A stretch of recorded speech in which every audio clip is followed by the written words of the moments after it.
Let her rip.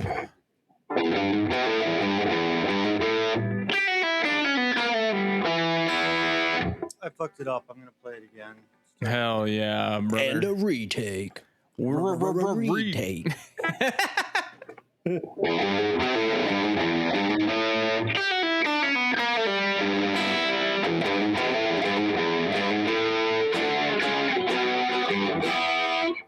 Prophet Station Radio.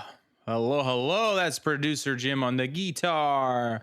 We got Michelangelo drawing up a masterpiece. I bet he's looking up something to draw right now. I can see him looking at his laptop.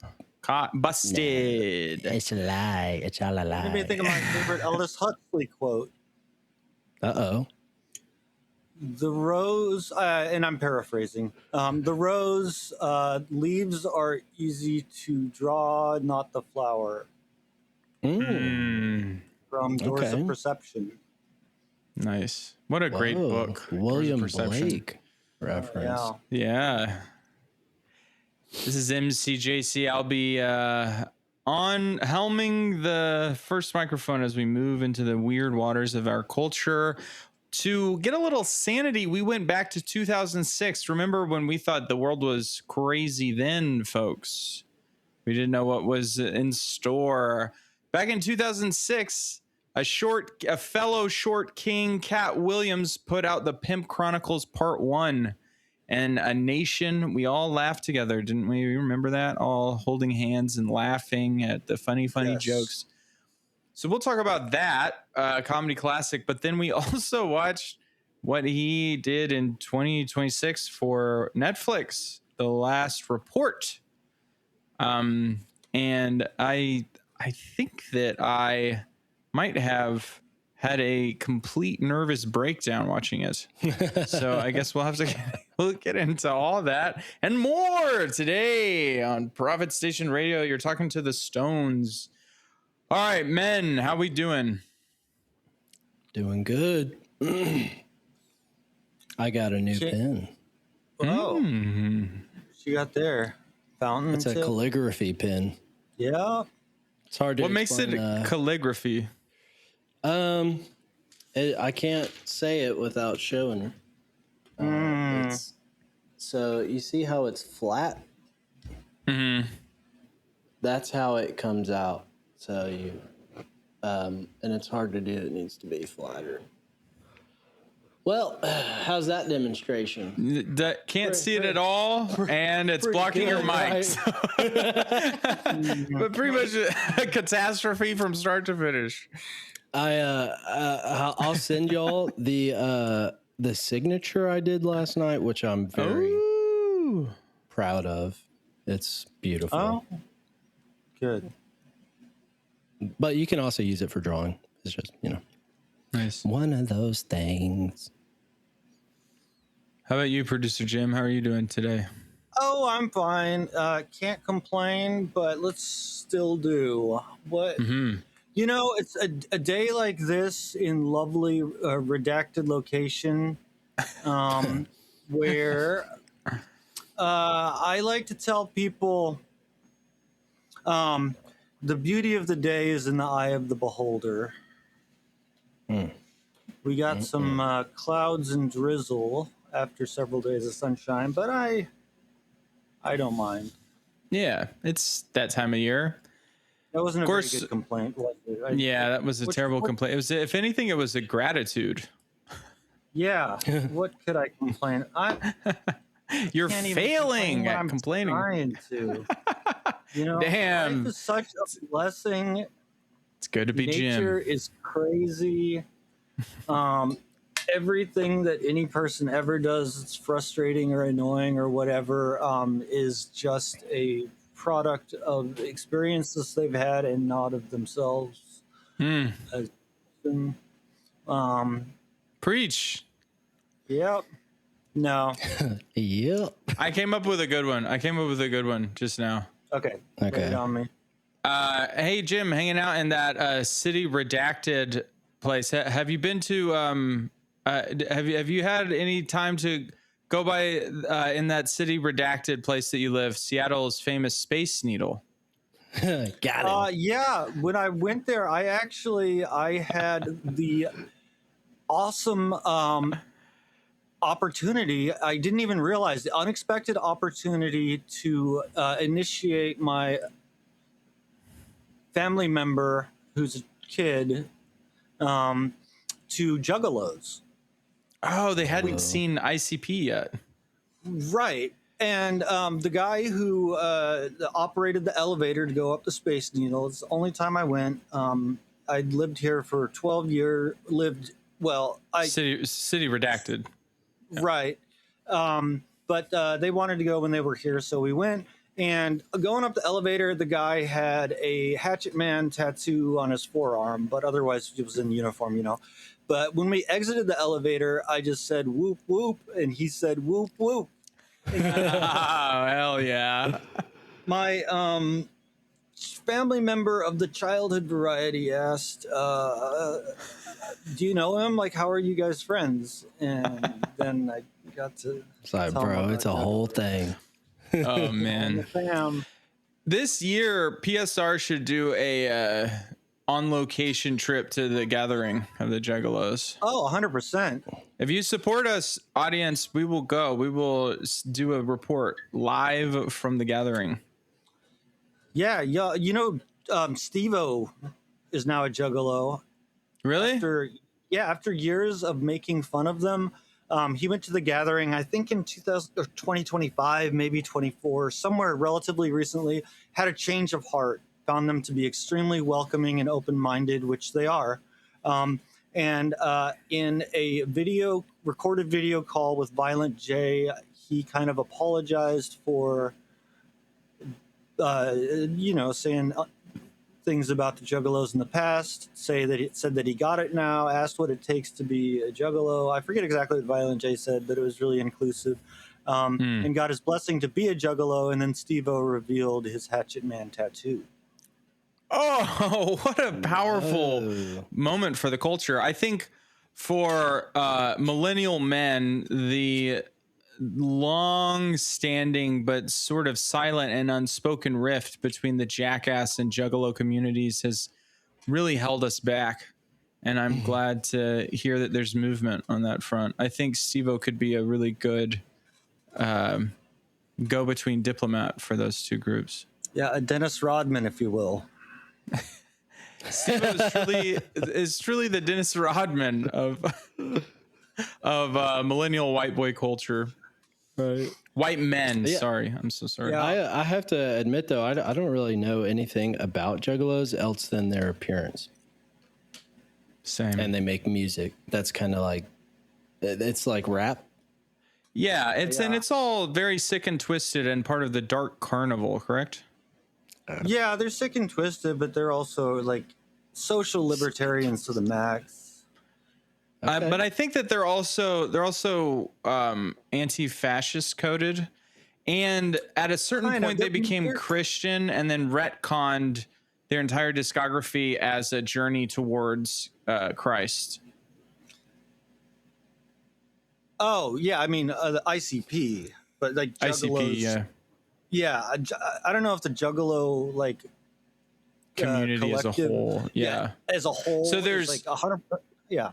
Yeah, well, maybe for the viewers at home, could you describe the ecosystem between the Juggalo social group and then ICP, the entity?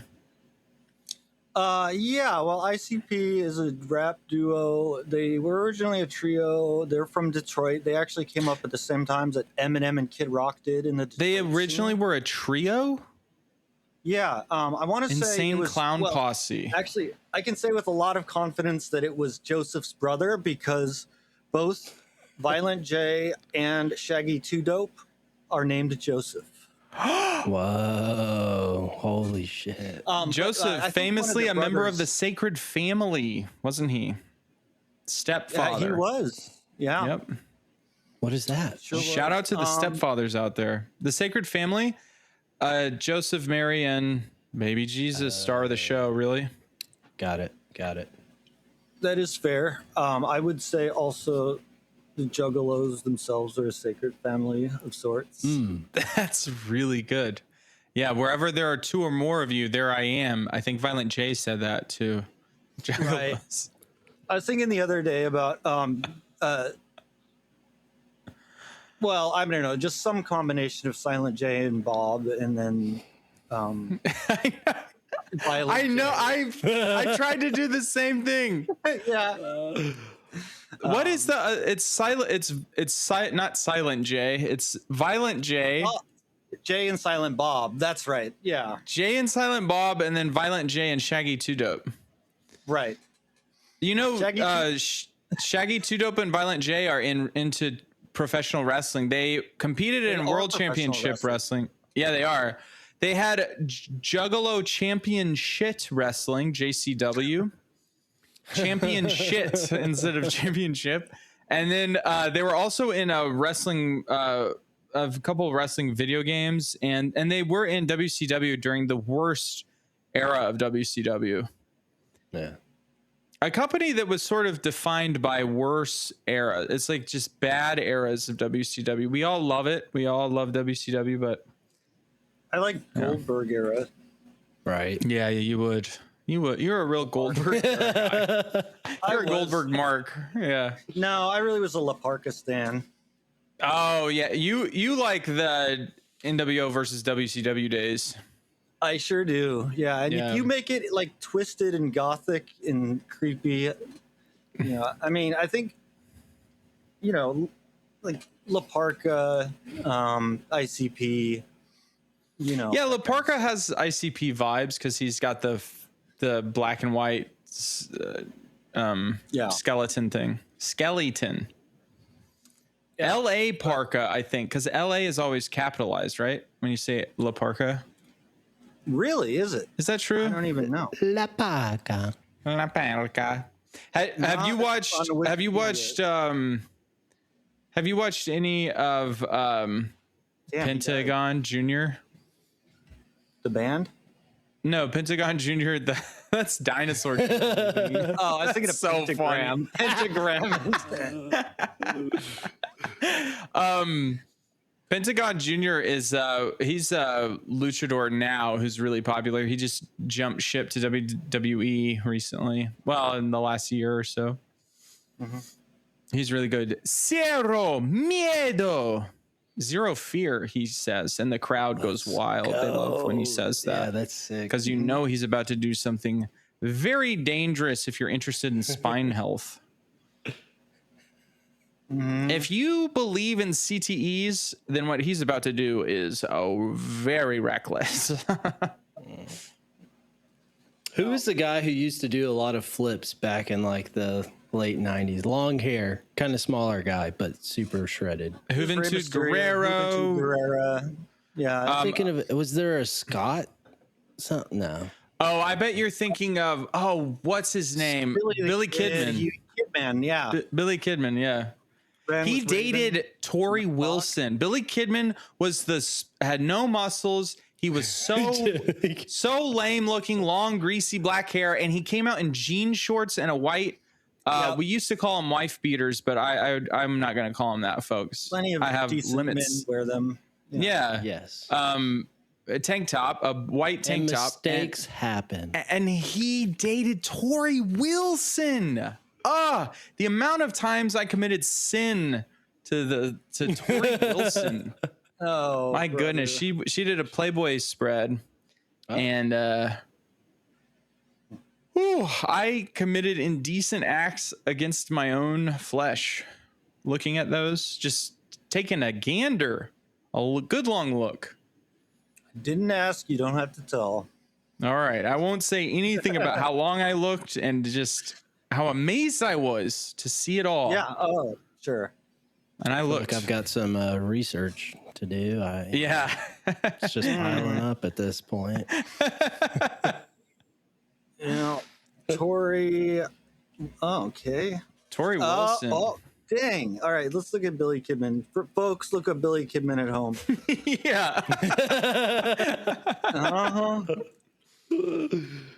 All right, Spouse. 2003 to 2008. He was from New Haven. Wow. He would be from New Haven. He's actually a rich kid. That's so funny. Mm. And he's from New I don't Haven, know. Connecticut, which you'd think he would be a WWF guy being from Connecticut, but no. You WCW. think? Mm-hmm. Y'all have a Yeah. lot of background on wrestling that I'm totally ignorant to. You know, we should have wrestling episodes is what we should have some. We just had a WrestleMania. We should, Michael, come on. If you liked wrestling, my life would be so much better if Michael liked wrestling. I tell you what. Something about the what'd you call the Hispanic wrestlers who what are they? Luchador. Something about that I kind of am into, I guess. Liberals In fact, love maybe luchadors. well, of course they do. They're minorities. and Right. Also Minority Jack representation. Black, you know. Which is probably why I'm into it. Jack Black, at least. Nacho Libre. Yeah. You know, I don't know. I would say the thing about wrestling is kind of like matcha. It's like if you think you don't like it, you probably just haven't had it done correctly. But I don't know. Right. That's really true. Yeah, there's probably some truth to that. I think there's so many different flavors of pro wrestling. And I think a lot of people have like just have no appreciation for the depth and breadth of the art form. America's one true great art form that we created. Yeah, you know, I mean, even during the WCW NWO Revenge, Raven's Flock was like Gen X to the core. Yes. You had in the same league Disco Inferno and Scott Hall. I mean, just like any stereotype of a person that you could imagine. Uh-huh. And then you had Just completely like blown out of proportion and you know yeah. you also had Hollywood Hulk Hogan, who what a great era of Hulk Hogan. The Hollywood Hulk Hogan days, man. He's a bad boy. Yeah. I do have to say though, like seeing some of those old videos of Hulk Hogan kind of gives me the creeps. He just looks not particularly healthy. You know what I mean? Mm-hmm. Very tan though. Well, yeah, that's part of I think the turnoff for me is the skin. Yeah, it's you know that was there was nothing real about Yeah. the skin. Right. His skin. So, Pimp Chronicles, Katt Williams, 2006. We ready to deep dive this? Bro, I totally forgot about Little John. Oh yeah, he came out, huh? They had all kinds of celebrities. Yeah. A lot of black celebrities showed up for the Pimp Chronicles. I guess he was about 10 years into his career at that point. So he was like, which one? Little John? Yeah, he was born Katt in Williams. 71, I think. Oh, okay, yeah. So he was in his mid 30s. Yeah. He'd been working it. Did y'all read about his background, like his childhood and stuff? Yeah, he got emancipated at 13. That blew me away. His parents were Jehovah's Witnesses. He emancipated himself from them when he was, or he got emancipated. I have no idea what that process is. From Columbus, or no, Cincinnati. An Ohio boy. Ohio. Right. Yes, Cincinnati is in Ohio. I mean, that's one of those towns that's just like it kind of, you know, it's bigger than the state. You kind of forget that it's in that state. Yeah. That's but true. then he moved to Florida and he was homeless and supported himself as a street vendor while like starting to craft comedy. Interesting thing about Ohio, it has a bunch of mid to large cities starting with the letter C. Think about it. Columbus. One on the board. Well, Cincinnati. That's number two. Playas spell Cincinnati with an S. Let's go. Yeah. Cleveland. Right, about that it. one. Ohio has that so many rocks. big cities, weirdly. Yeah, Katt Williams. Nice. So he put this out. He famously is in his green green jacket and tie, and then jeans in what has to be the most 2006 get up ever recorded in human history. He also has bling on. We called it bling back then. For better or worse. For better or worse. We called it actually bling bling, didn't we? At first it was bling bling. I do feel like there's a sort of little racist undertone to bling bling. I'm not allowed to say it. I can't say, I don't have the bling bling pass. Not anymore.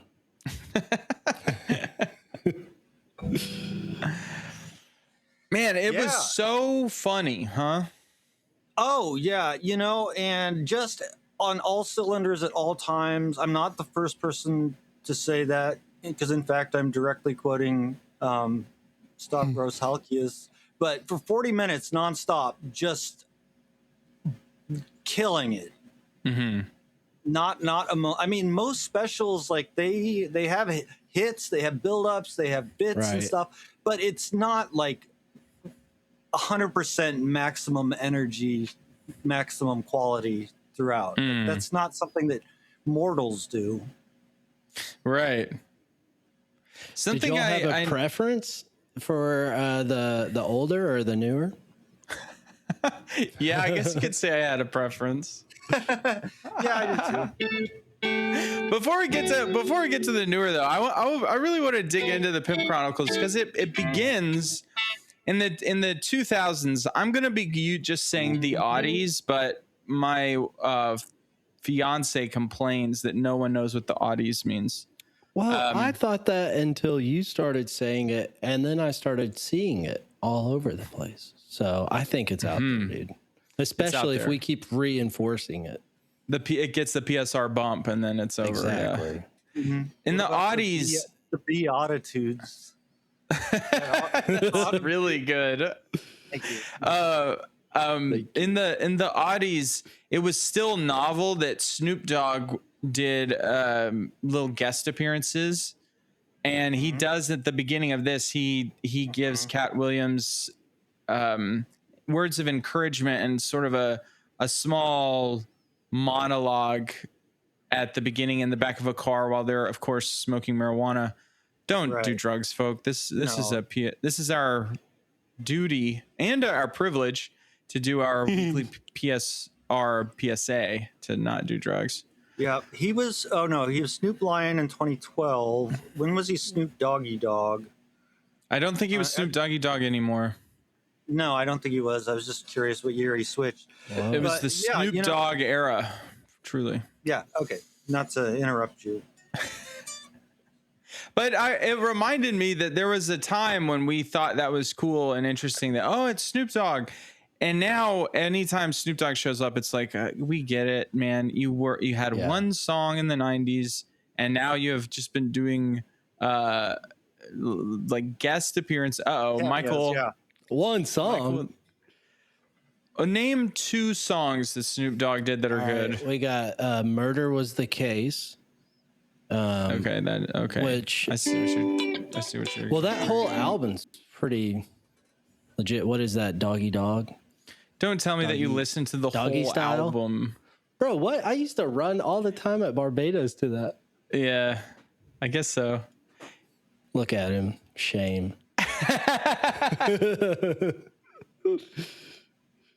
I just know that, okay, so maybe he had one good album. Maybe he's an amazing musician and everyone loves him. But maybe Doggy Style is a certified hood classic. I mean, it literally is. But if anything is a certified hood classic, then it's Doggy Style. But first of all, don't be calling your album Doggy Style. That is crass. Right. I would say it is. Receiving quadruple platinum certifications.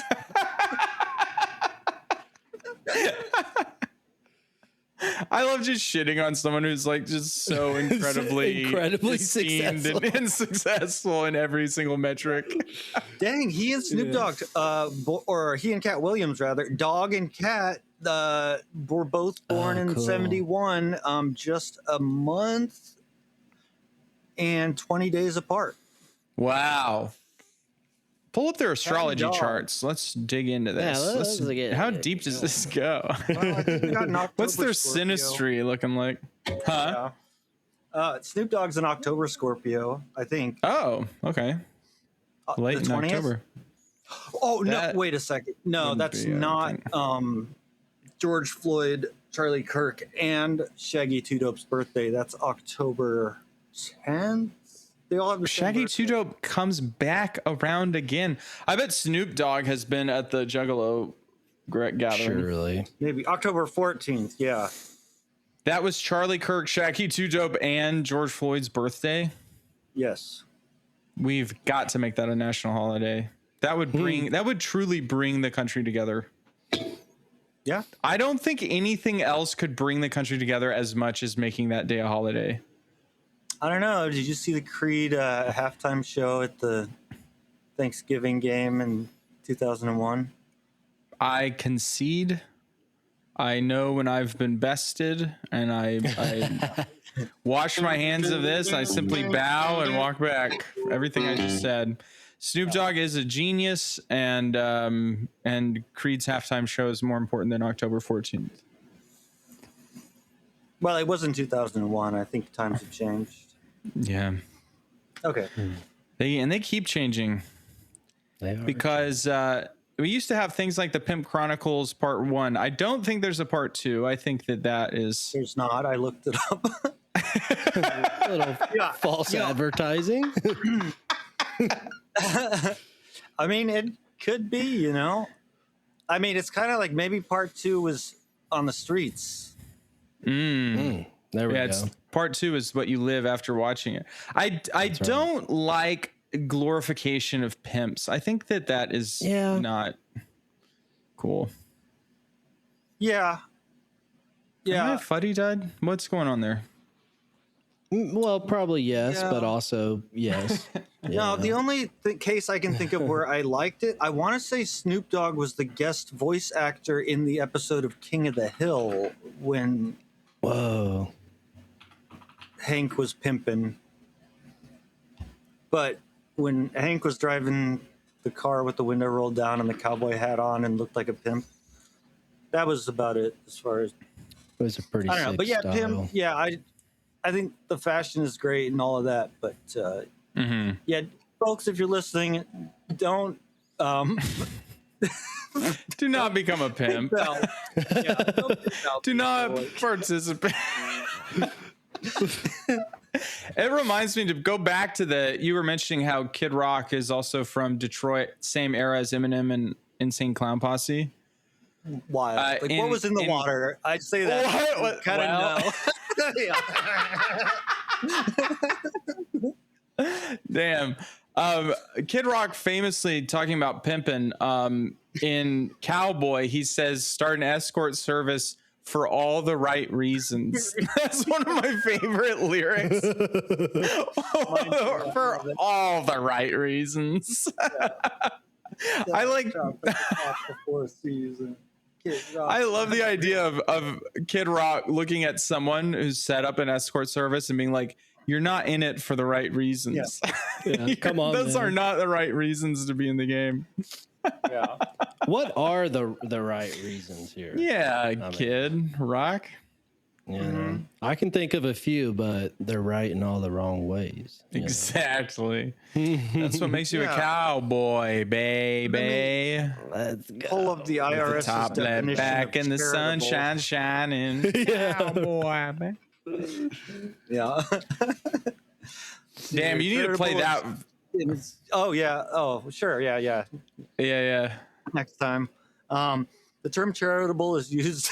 Its generally accepted legal sense includes relief of the poor, the distressed, or the underprivileged, and so on. You can go to the IRS's website and see what the right reasons are. You can go for starting check it an out escort yourself. Service for the tax exempt purposes for 501c3. Charitable, religious, educational, scientific, literary, testing for public safety, fostering national or international amateur sport competition, and preventing cruelty Ooh, to the children or animals. Aw. it turns out Ghislaine Maxwell and Jeffrey Epstein did not do it for all the right reasons, folks. No, Allegedly. They were the text. Allegedly. That'll be the new. Also, They're tax cheats, folks. Yeah. Jeffrey Epstein, tax cheat. that's right. Oh man, I saw it circulating again, or someone talking about Ghislaine, whatever, getting a pardon like within the last week. Boo. In any case, that's not as good as Katt Williams. Yeah. Yeah, Katt Williams. So I want to brag. Can I brag, fellers, Always. gentlemen? I was on a flight to Atlanta while watching this special, which was filmed in Atlanta. Mm-hmm. I thought that would get a bigger reaction than zero reaction. So cool, dude. Now the real question is: was it a connecting flight? Yeah. Oh well. Lose a little bit of points on that. And I got feelings about the Atlanta airport. Yeah. It was the last airport to close its smoking lounge that you could access after the security gates. And don't smoke. Bad thing. Never do it.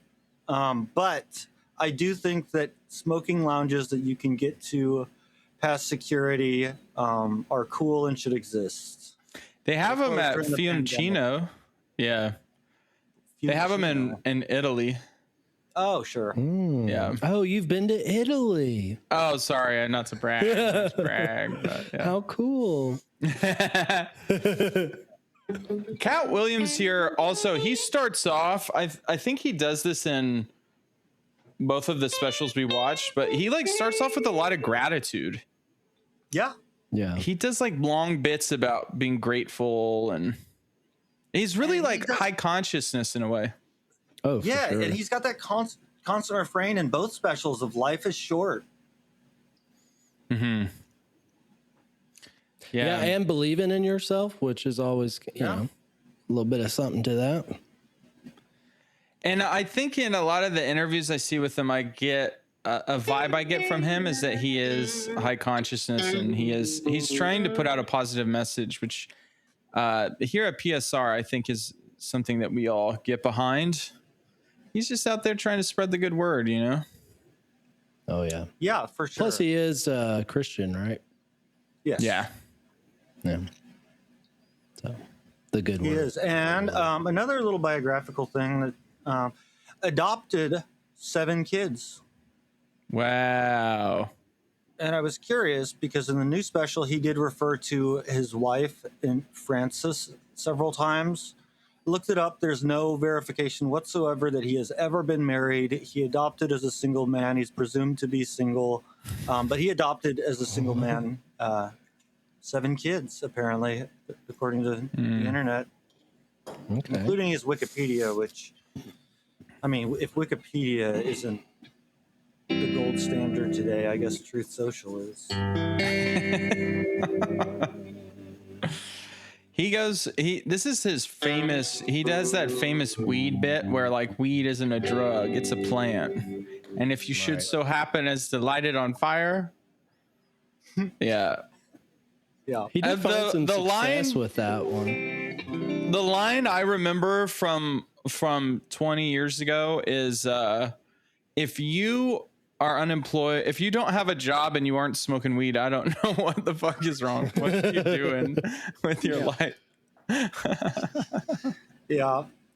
I liked the bit, my favorite bit or joke from Pimp Chronicles Part 1 is he said, you know, nowadays the weed sounds scary. And he says, like, death, that doesn't even sound fun. You know, and then it's like, no, death, take 2 hits of this and you won't hear shit. But then, you know, he also in that section, in that bit, he talks about, he says, you know, I used to smoke weed and get the munchies. Now I smoke weed and I just sit there and look at the refrigerator and be like, yeah, there's some shit in there.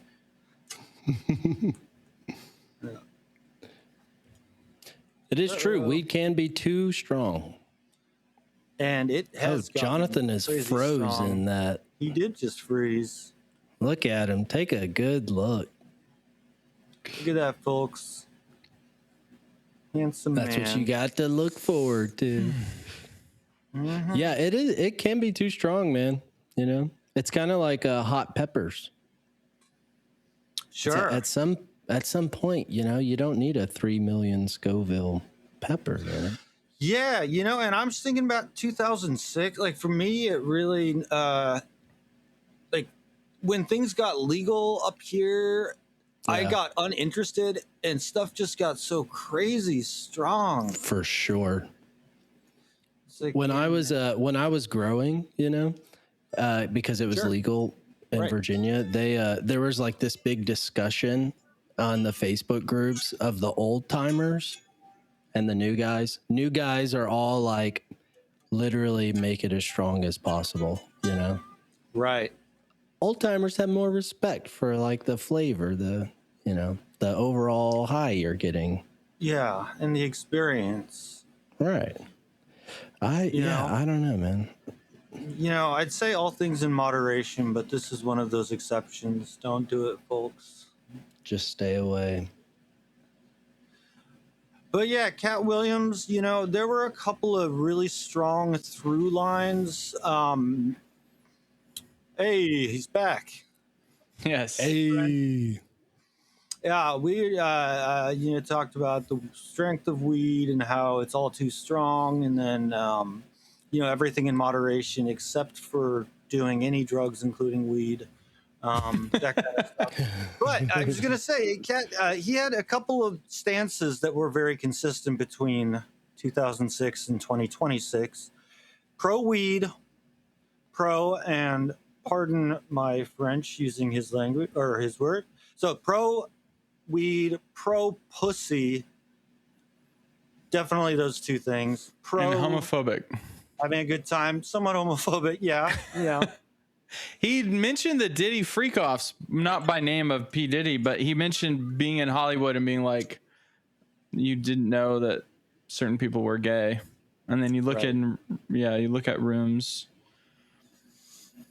Yeah, what do we make of that? I don't know. It just seemed kind of like very 2006 approach to the question. Yeah, I do like, there were a couple of things that he called out, some well-known people. He, his stuff about Michael Jackson. I loved his line about me. I like women. I'm not going to try to do an impression of him, but, so do it. In my house, some things that women like. No, I couldn't do that. I keep some things that women like. Do I? I forget exactly what he said, but he's like, do I like foo-foo candles? Hell no. But bitches like them. So that's why I got them candles in my house. What do Michael Jackson got at his place? He got a motherfucking amusement park. Roller coasters, free candy, all the cartoons. Yeah, that kind of thing. Right. And then, he said like, yeah, he ends on that bit. That's it. That's how strong it is. He ends on Michael Jackson. But does he do that before Whitney? Or was that in the new one? There's Whitney jokes in the Michael Jackson chunk. Yeah. Is that the one where he says, like, because he compares, like, they've been saying this stuff about Michael for decades, and if they've been saying it about you for 20 years, you're doing it. He's like, when people say like, oh, Whitney wasn't a crackhead, it's like, bitch, she been a crackhead. People have been saying she's smoking crack for 20, whatever it was. Yeah. Damn. Something that I think really speaks to our time that Katt Williams does really well is he hammers home staying sane when like and staying to your perception of reality. Right. Mm-hmm. Yeah, there's an interesting thing he does that around politics and the culture a lot. Yeah, I don't know. And such a good, pretty topical. Oh yeah. So something I thought was kind of interesting, just a little tidbit here. Because AI is always right, I've actually had this on. So yesterday, I was wondering if Kenny G had collaborated with Marcus Miller. I asked ChatGPT, and ChatGPT said yes twice on. I forget the name of the album, Duo something. I go to the Wikipedia page, and it also listed 2 songs and said that Marcus Miller co-wrote one of them. Went to Wikipedia. Marcus Miller did not appear on the album. The song that it said he co-wrote, he did not co-write, and it appeared on a different album. Wow. So I'm just like so abusive to ChatGPT when it gives me wrong information. But I told you can't contradict Wikipedia. Like, who are you consulting if you're not consulting Wikipedia?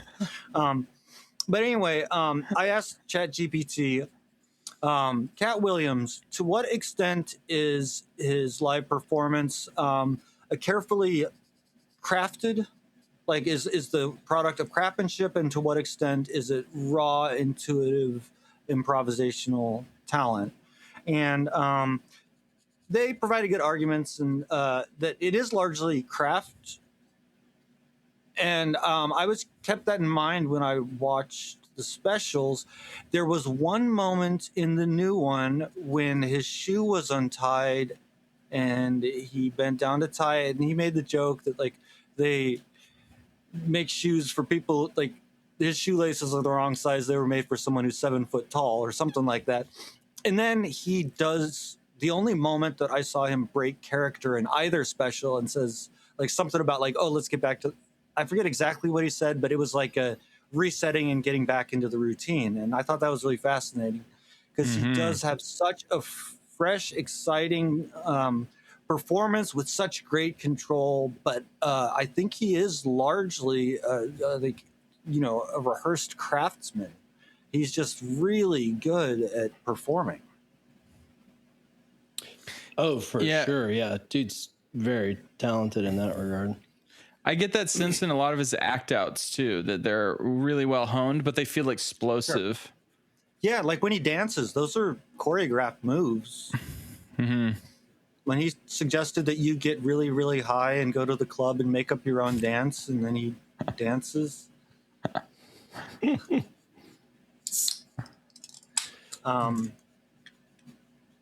Yeah, I got as a thing, I struggle so bad with stand up in general. Oh, okay. Yeah. Have you ever had that? Yeah, it's like I mean, there are a few that I feel like have landed well with me at specific times, just so happen. But I don't know, in general, it's not even that it's not funny, it's just that I have a hard time sitting willing to put myself in the, I guess, like the position of finding things funny for that long. Oh, yeah. I don't watch that much stand up. I'll watch, I think the internet has been good for reels and clips, and I will catch a lot of bits from comedians that I really like, but I don't sit down and watch a special at home hardly ever. Right. Right. But I will say I've gone out to I don't know, probably about a dozen live shows throughout the years, and it's a really different experience live. Have you been to much live? Yeah. I have never been. Yeah, and that almost, I feel like, having had really good experiences at live stand-up, it's made me appreciate in a different way that what they're doing on stage comes through more to me when I watch it at home than it did before. Right. Yeah, but it does depend entirely on the comedian. An hour is a long time to keep anyone's attention doing anything. Totally. Yeah, especially by yourself, or at least for the most part. It's the hardest thing there is to do, stand-up comedy. Jonathan, do you like ever you like randomly will you watch comedy specials? I will occasionally watch comedy specials. I've been to a few comedy shows live, and I used to do some open mic, like when I was really young. Yeah. I never caught you though. Yeah. We should go do open mics sometime when we hang out again. Yeah, 100%. Yeah, I did this whole. I wrote a Type 5, where I started by like shifting into a British accent pretty early on, using that like the excuse that I talk in a British accent when I get nervous or nervy. But then like throughout it, I started doing Austin Powers impressions because they're kind of Britishy, and then I discover that if you do, let's see, remind me how Fat Bastard talks. Get in my belly. Yes. Yeah, what was it? How did it change? I forget exactly how it went, but yeah, there was some way that it transformed into Macho Man Randy Savage. It was a Oh hell yeah, dude! That's awesome. Yeah. Yeah. It all comes back to wrestling. Right. Yeah. Well, they are both so heavily performance and like reliant on being captivated, you know? Yeah. That's what I was telling Jim is like, man, I've always had a hard time with like stand-ups in general, being able to sit through a whole one and the whole time be willing to receive funny thoughts, you know? It's a long time. An hour is a long time to be like, ha, ha, ha, ha, ha. Yeah. Ha, ha, ha, ha, ha. It's a rhythm you really have to hold up. Well, and that's what it's like, the engagement from the audience that keeps it going. You know, it's like being in a horror movie in theaters. The fear factor, you know, is affected by the audience screaming or whatever. I'm sure the same is true for wrestling, as you know. Oh yeah, it's really audience engaging. And when you're at like an AEW show or something where like the audience is really engaged and they're doing a lot of chants and stuff, the atmosphere is crazy. Being in like, I bet, man. Yeah. Yeah, did pro wrestling just like say fuck it and have full size audiences during the stay at home times? I feel like they're the kind of industry, or did they do no audience events? They did something really weird. WWE did this thing called the Thunderdome, where they worked in this at the Full Sail down in that university down in Florida. Audio engineering school. Yeah, they did an NXT. NXT is like their developmental brand, and they had been doing it out of Full Sail, and then WWE went down there, and the whole surrounding the ring were these LED screens with little people could buy tickets to be like on Zoom. Oh my! So there were people's heads. Did they also pipe in their chaotic audio? Yes. Let's go. It's very bizarre. You have to. AEW did an interesting thing because the guys who own AEW own the Jacksonville Jaguars, the dad of the guy who runs AEW. Right. So they have this weird amphitheater thing down in Jacksonville that they did every week. And they had people, it was outdoors, so people would social distance. So the audience was really sparse. But then they had the heels and faces around the ring cheering. It was kind of an interesting solution. No, sir, I don't like it. Yeah, it was terrible for the wrestling industry. I'm trying to remember which comedian it was that I popped into a live Zoom stand-up thing, and I stayed for like 3 minutes, and it was just like this. Oh, wow! Bamford, you know what's her name? Yeah, Maria Bamford. Yeah, and I was just like, oof. Did you ever see the special that they did of Norm after he passed?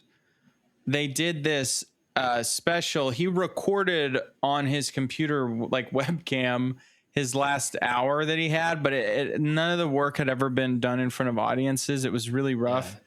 Yeah. But then they just like put it up, and then they had people like David Letterman and Sarah Silverman and stuff talking about it before and after. It was so bizarre. Yeah. and bad. It was not good. Like they should not have released that. It felt really disrespectful. Yeah. See, his clips from his podcast and like his podcast in general is so good. Oh yeah, full episode comedy of Andy clips Dick. are really fucking good. Oh yeah, Yeah. that's almost yeah. I mean, for comedians that have moments and are really good, but can't sustain, like it's an awesome medium for that.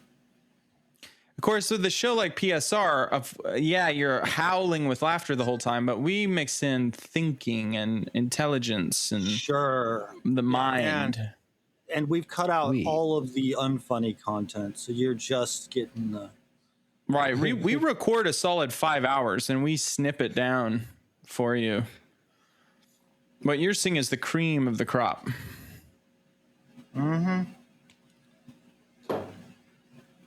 yes. This is that. I'm hearing cream we're that, talking I was about. and gonna I'm compare thinking us some to cream corn, baby, Joe Rogan with Ooh, that sounds good. jalapenos. Garmin Bozia, Pain and Suffering. Okay. Is that Latin?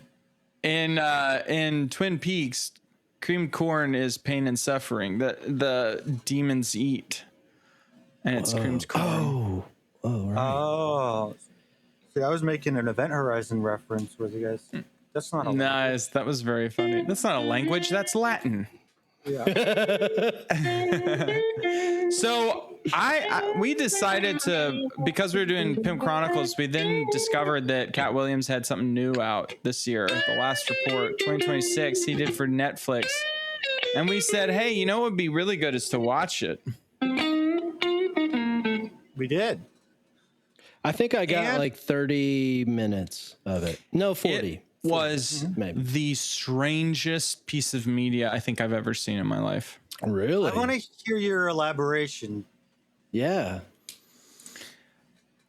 So, first of all, the production value is through the roof. The production value was insanely good in the in shooting it. And Katt Williams comes out, and I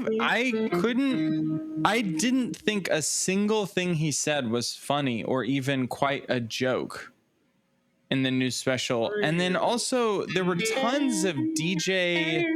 The DJ would like play music and put pictures up on the screen behind him, and it like, yeah, I didn't find I never laughed a single time. I didn't even approach movement towards laughter a single time. It was bizarre how he was really positive. He seemed to be saying things that were really positive, but it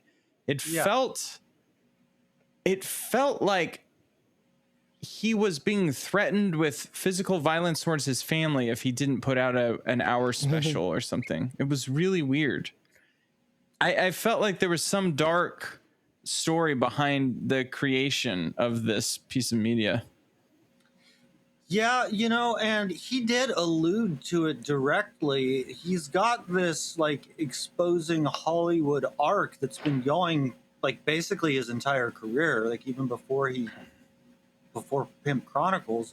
And he like, I don't know to what extent was just like, you know, storytelling in the it's completely untrue sense, but he, you know, made multiple direct, not references, but you know, the statements about how Hollywood is unhappy with him, and kind of alluding to more danger or ostracization, or more viewing him as a danger, and therefore he feels like he's potentially threatened because he's been saying things that other people wouldn't say about Hollywood.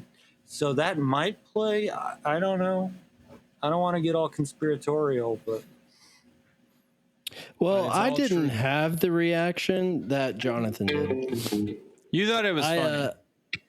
Yeah, the bits that I saw, they were 10-minute segments that someone had put together, you know, but it was like the span of a bit. So it was like together. And watching it that way, I did find it funny. But you stimulated a thought that I've had about comedy specials before. which I'm going to say this, but of the comedy specials I have seen, Dave Chappelle is one that like I will find myself like crying from laughing. But at the same time, his more recent stuff, I tend to feel like is so reactionary to things that he said somewhere else, or some sort of like fight that he's gotten into online or something. That it's so reactionary that I kind of feel like it's like an ego thing too much. It's distracting. Yeah, in the new special, Katt Williams, like particularly called out 50 Cent. There were some other people apparently this interview, which I kind of want to go and watch, that he did on Shannon Sharp's show. That interview's crazy. It is. Yeah, but he there was a decent chunk of the new special devoted to kind of obviously not spun in this way on stage, but what seemed like cleanup. Mm-hmm. Yeah, I mean, that Shannon Sharp one it is pretty wild. But at the same time, I thought, at least what I was seeing, like people were celebrating him for that. Yeah. So if anyone was offended by it, it's presumably people in positions of power that he's like critiquing. Right. I mean, that's who he was. So then what would? Yeah. Yeah. I don't know. It seems like why would you have to do cleanup if he is like a sort of outsider? Well, if they're powerful, then they can do things that only powerful people can do. Yeah. I do wonder though, like from having watched this and other stuff, is like how powerful is someone like P. Diddy? Yeah. It seems like they may have quite a bit, but then at the same time, you look at P. Diddy and it's how. He killed Tupac, didn't he? Oh, apparently. I don't know. Biggie and Tupac. I honestly, I've never delved too deep. Jim, I have a feeling that you have. Is that true? No, not really. I'm pretty sparse on rap and hip hop kind of lore and history. I think the thing about P. Diddy, it's not so much that he attained so much power. It's like for the amount of power he did get, he leveraged it more than most people would use that to like kill people or have freak offs and stuff. Not everyone who attains that much money is like, oh, now I can finally kill people and host freak offs. Right.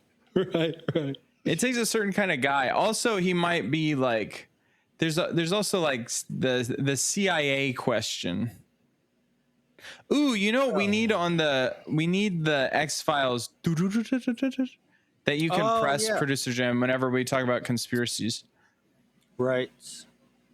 I was thinking just the other day it'd be cool to have a conspiracy theory series type thing. Yeah. But also what is it called? The soundboard. Man. The soundboard. It's coming. It's gonna be a sick. little bit of behind the scenes, which we can or cannot cut. I don't care. Sure. So I did create a little bit of a soundboard, but I've discovered that it is in my Riverside studio, and therefore I don't have access to it when I am in J Money's studio. Well, and I was thinking too, like potentially it would be a issue from the sense that like internet is already, Do not tell the audience that our internet is anything but flawless. It's because should I go by the nickname? Beautiful place, We live so in beautiful remote that city internet redacted. is unwelcome. We have to make it happen. Okay. That's right. I just realized I should go by the nickname Nonviolent J.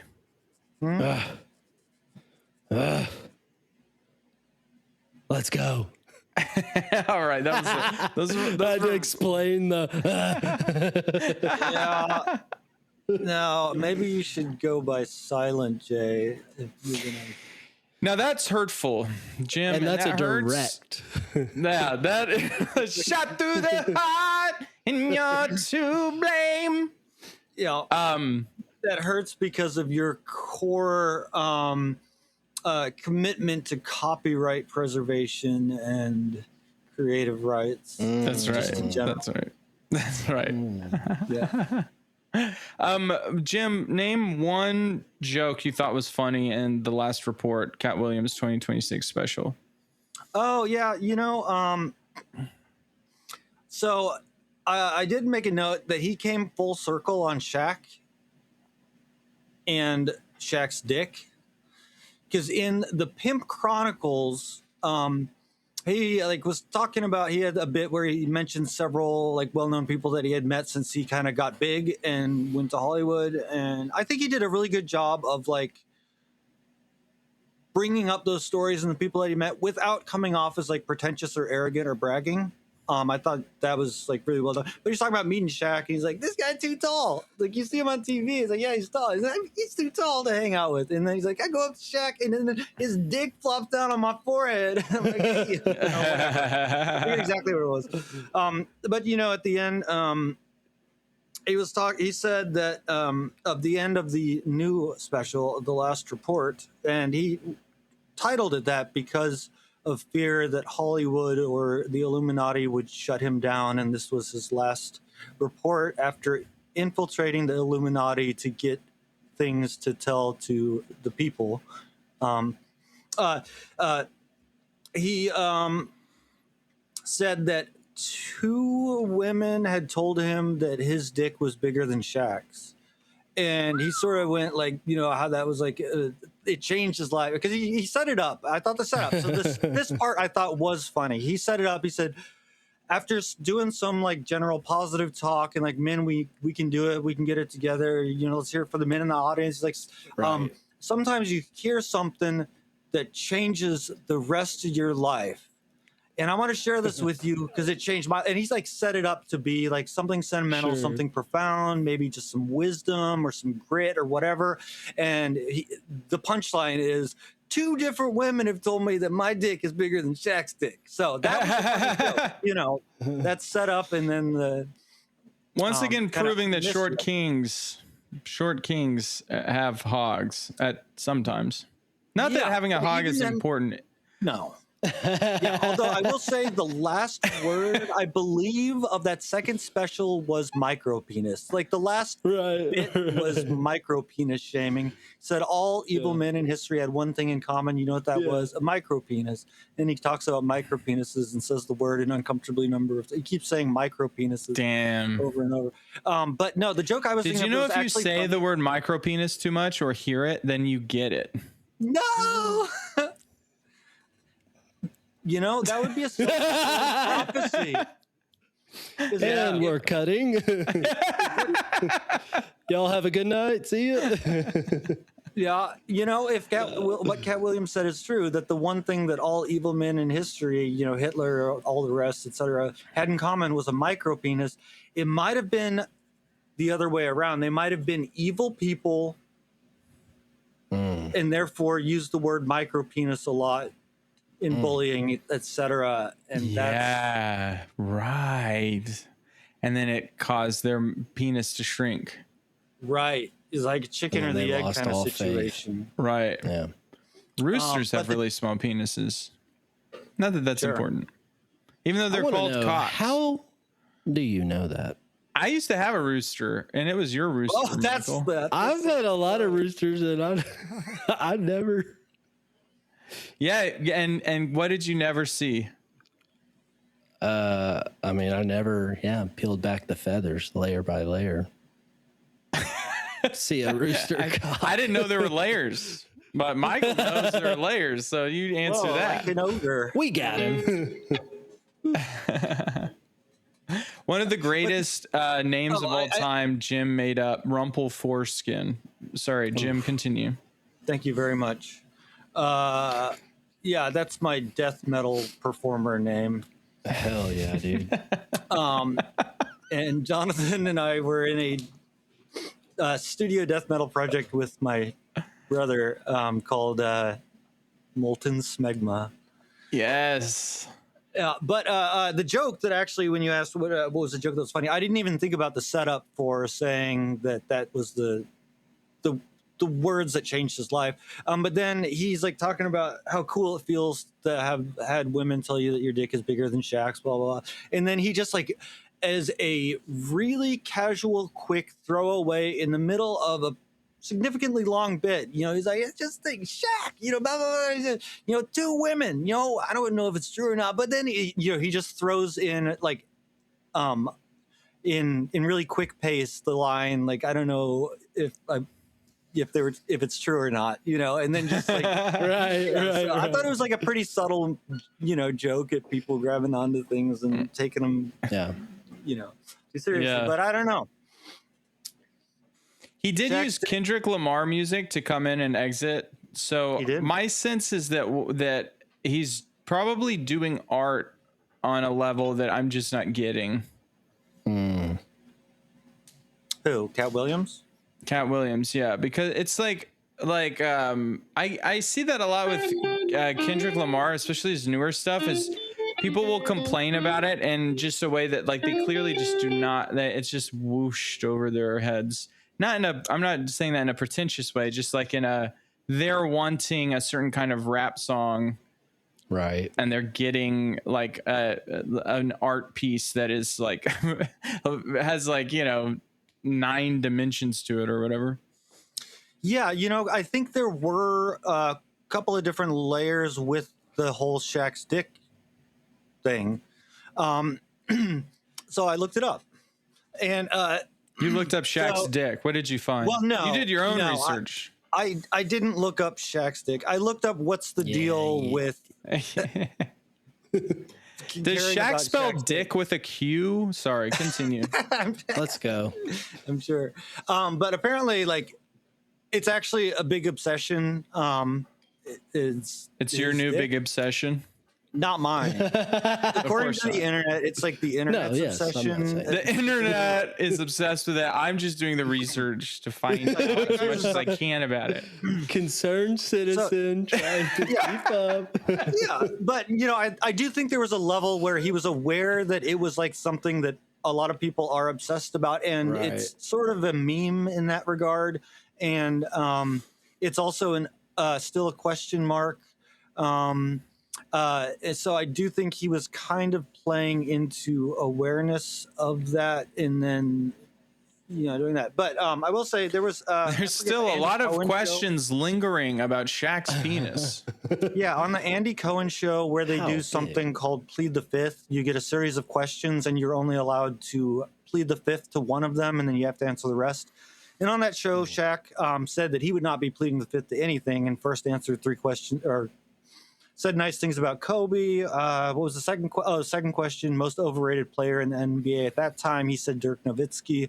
Wow, bold answer. And then the guy asked him about his dick, and the guy said, "You know, you wear a size 23 shoe. How big is your penis?"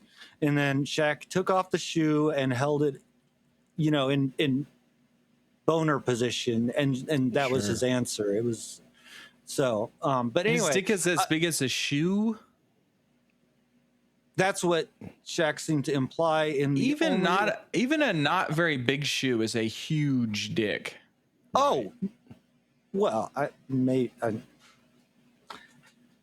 think you're. Do I not know about dick sizes or something? No, I was just trying to gaslight you. Have I been lied to my whole life? But yeah, and then I found this awesome sketch where, you know, I just want to own that it makes me feel fear, or I feel fear when I mention something about penises, and then people are just silent, quiet, looking at it. Oh no, I revealed something wrong. Yeah, it's like, gosh, you know, I forgot to turn on the fan before I took off my underwear, and the reek of like rotting flesh and like, you know, something like that.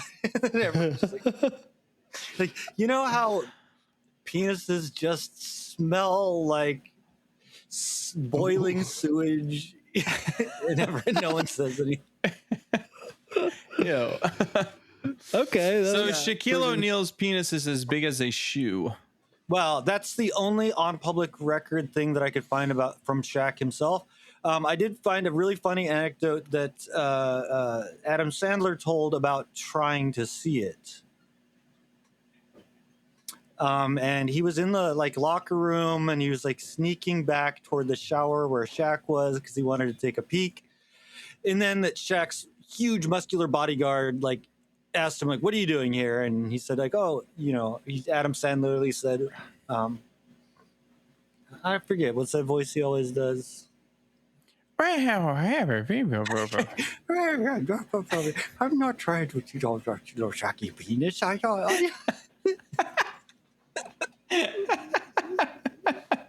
Yeah.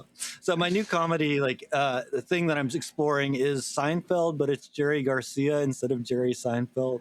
But anyways, Adam Sandler, yields to the security guard and leaves, and then runs into Shaq later outside and so like, "Hey man, sorry about the shower thing. That was really awkward. I shouldn't have been there." He's that, but your bodyguard. I talked to him and it's all cool. And Shaq said, "I don't have no bodyguard. That was my dick." Damn. Whoa. So his dick is a disembodied, large, muscular man. Yeah, that talks. Damn, dude, that's crazy. Yeah, I know. I mean, that just reminds you that there's that old joke about like the Scooby-Doo group is always like trying to find out who the mystery kill or the ghost is or whatever, and it's like they're never ever trying to figure out why the dog talks. That's the real mystery of the show, right? Damn. Now that we're looking at it this way, I feel like I failed in not seeing behind the Katt Williams special into why it's actually brilliant. But it felt this really bleak project that, I had this feeling that Netflix was probably just pumping out something that they knew would get clicks, and that like there was some darker machination behind it to get Katt Williams to, I don't know. Yeah, I definitely agree, because like Pimp Chronicles, he's energy maxing. He's like smashing the cheekbones of his charisma and getting that chiseled jaw like for nonstop 40 minutes. And he's like, you can tell he's having a blast. He's like so in it, and there's like this kind of just like excellence that he exudes relentlessly in that first one. I saw it a few times in the more recent special, but it was not it wasn't on at all times. Yeah. And it could be 34 is the new like 14 or 17, whatever the best 34 is the new 14. Strong. Yeah. So, but comparing a 34-year-old man to a 54-year-old man, or 30 mid late 30s man. But yeah, it did feel less inspired on his end. And he did like, he's 100% correct. It's also at this point a really tired material is that our president 47, is that right? 45, 47 is very funny. It's like, yes, he is indeed very funny, but in 2026, like that isn't the most prescient source material. Yeah. And he didn't really take it in places that was fresh. There wasn't really anything new that he did with it, which I feel like he does take things in fresh and new directions, like getting too high on weed, for example. It felt like he didn't grow. Pussy, pro black people, pro white people, pro Mexicans. Never said anything about Asians, but anyway. No. It seemed that he, as a comedian, was probably too successful new comedy boom to have watched any of that in a learning phase. And I think there's a way that he's just still doing Audie's stand up in an era that is just, comedy is just so much different now. And our expectations and the things we've all heard, we've all seen way more comedy than any audiences had ever seen in 2006. In 2006, you just rarely saw stand-up comedy on TV. It was not on all the time. And now, if you like stand-up comedy, you see it every day. You see tons of it. Even if you don't. Even if you hate it, you get too much of it. Yeah. It's interesting to hear y'all say that. I don't know. Yeah, from the bits that I saw and from hearing what y'all are saying, I'm getting the feeling like somehow it's the only word I'm coming up with is one that will not fit, but it's like woke in a way that it's trying to appeal to too broad a people. I wonder how y'all feel about it. I mean, because I don't know. It's not like it's It is really broad. It's extremely broad and and positive. It's trying to uplift everyone who listens to it, which is, I like that part of it. Yeah. But both of those characterizations, I feel, are equally as true for the Pimp Chronicles, as far as he casting a very wide, inclusive net for audience. He makes jokes at everyone's expense, and except for Asians, he never brings up, but. And I thought the first one was a little more heavily cracking on his word, not mine, but inward type of jokes, right? And I was taking that as in that time period, still having super successful media people who are black, you want to not immediately target people, white people who have a lot of power or something. But I don't know. I thought that in that way, it was kind of, I don't know. I don't even know what I'm trying to say. I noticed though. Okay. Yeah, I thought not funniest.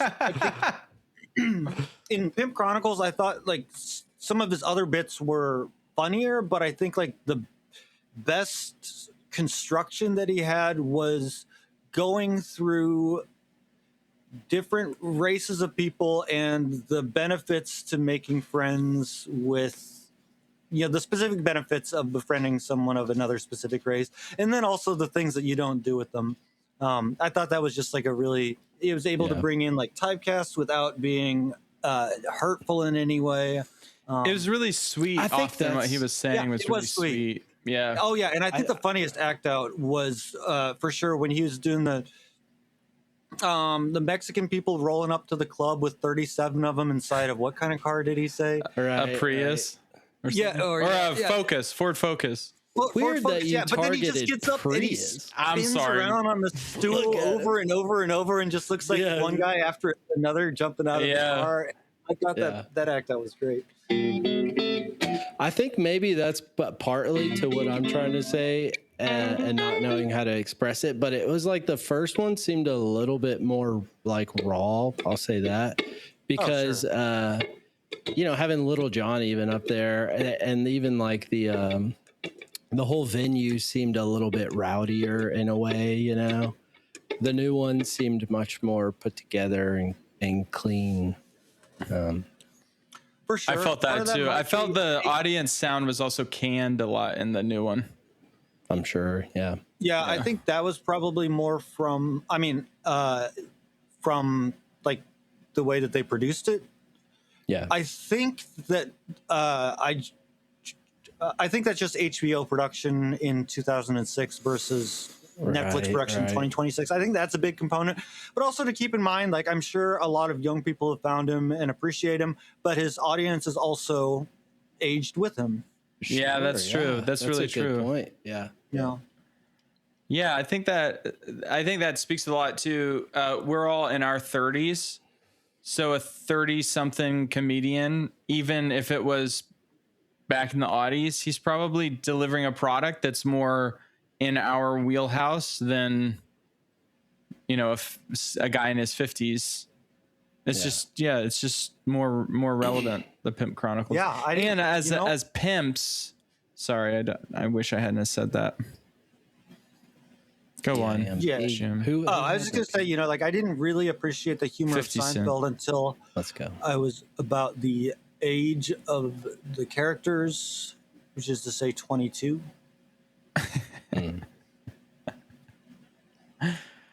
It is kind of funny though. It seems like some comedians do age out, right? Yeah. Like there was a guy, and maybe it was like when I was still in high school, 2008 kind of era. Dane Cook. Dane Cook, how did you do that? Because I know the kind of guy you are, and I knew the era. Right. Yeah, where did he go? What happened to that dude? Yeah, it did fell off the face of the earth. Well, everyone accused him of stealing jokes from Louis C.K. back when Louis C.K. was everyone's favorite comedian, and then he died out, and then something happened to Louis C.K. I don't know what, but now they don't talk about him. In the world, what happened to that dude? Didn't Dave? What'd you call him? Dave Cook? Dane Cook. Dane Cook. Didn't he get? Didn't he have some accusations? Oh, I don't know. I didn't know about that. Probably. Louis C.K. did for sure. Yes, he definitely did. They're worse than you remember. Well, if you're listening, they're worse than you remember, the accusations. Yeah. Dane Cook was the chef on the Lolita Express. That's right. Do your research. Look it up. Look it up. Look it up. Dane Cook did. He hosted comedy shows on the island. Right. Wow. We don't like to talk about it, but that's what the files say in black and white. Yep. Look it up. Look it up. What was I gonna say? Something about. I gotta start going with that, man. I want to be a cowboy, babe. So. Yeah. No, Dane Cook. He was Superman, right, in that one show. The Adventures of Lois and Clark. Yeah. Yeah. Is that true? No, that was Dean Cain, but didn't Dean Cain get by ice or something? That's such a good fucking pull we just did together. I feel like teamwork makes the dream work right there. Oh, hell yeah. Yes. Let's see here. He did something weird, man. That was with Terry. What's her name? Terry Gross.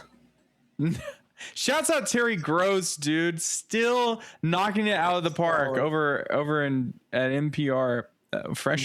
This is fresh air. No, Terry. Who was the Lois Lane on The Adventures of? Lois. Oh, that's very funny. That's extremely funny. Oh, I was right. Dean Cain did release a video that he had indicating that he had joined the ICE, the Immigration and Customs Enforcement. Oof. No. Superman joined ICE. He's in ICE? Yeah. Dude, that's so bad. Terry Hatcher played. Oh, sure. When did Such a his hottie. ICE career start? 2025. You know that his bookings dropped off if he joined ICE. Yeah, I feel like it is somehow worse to join ICE 2025. Oh, for sure. If you're in ICE 2019, it's like, it's not good, but I don't know. It's not ACAB any way you slice it, but no, for sure. Well, producer Jim, why don't you take us out here? It's getting late here at the station.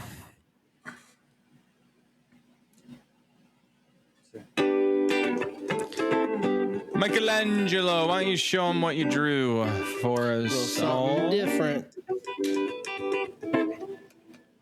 Ooh, fun. Little you're getting into cartoon illustration style. No, cartoony. Just changing it up a little bit.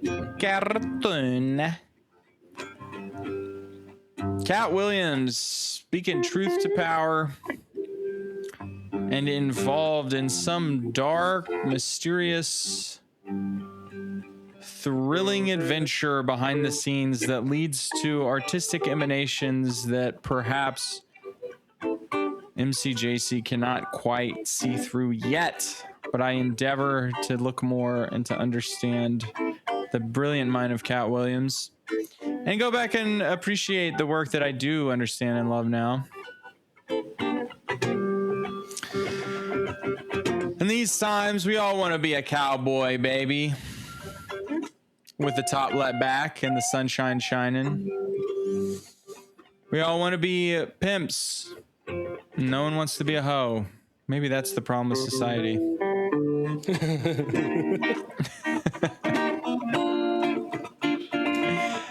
That's Michelangelo drawing up a masterpiece. It's producer Jim on the guitar.